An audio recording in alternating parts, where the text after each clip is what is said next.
শোন বাবা, মায়ের যদি হাসি করে দেখতে চাস, তাহলে আমার মেয়েকে আমার কাছে ফিরিয়ে নিয়ে আয়।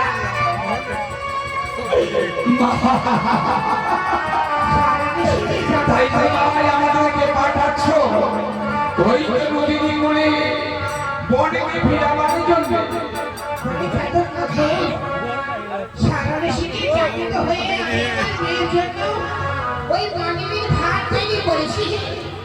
ওই খাবার সময় মানিনীর ভাতটা তোমরা সঙ্গে করে নিয়ে যাবে। তাকে হলো আমার নামে খাইয়ে আমার কাছে পারবো না, পারবো না।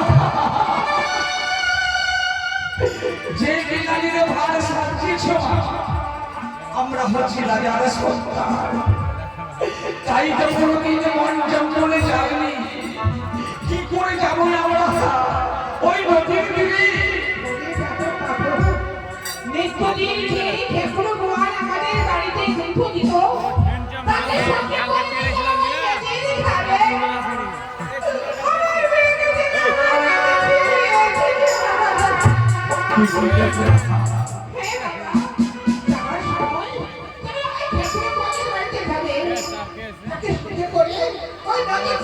সত্যই বলেছ মা, সত্যই বলেছ। ঠেকুনোকে যদি আমরা সম্মান দিই তাহলে আমাদের কোনো ভয় থাকবে না। কথা দিচ্ছি মা, কথা দিচ্ছি, শহরে বলে বছর যেই কোনো মধ্যে হোক না কেন মন মেহুলাকে ফিরিয়ে এসে তোমার চরণ তলে নিয়ে আসবো মা। একমাত্র দুই বাহক হয়ে আমায় আশীর্বাদ করো, ছুটে যাই ওই তো নদীর তীরে।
তাই না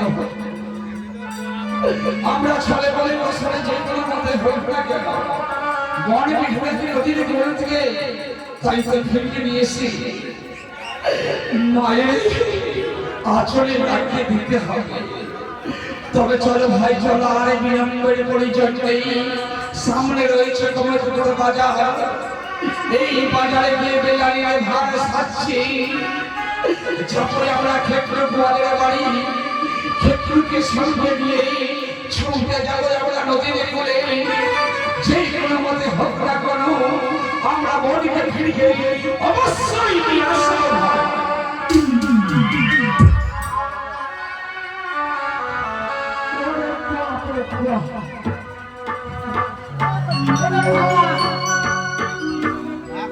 আমার বাড়ি হচ্ছে আমার নাম হলো খিচুড়ি খাই। কোন একদিন থেকে বাড়ি যাইনি, বিয়ে করেছি ছোট্ট বউটা মনে সেটা আছে।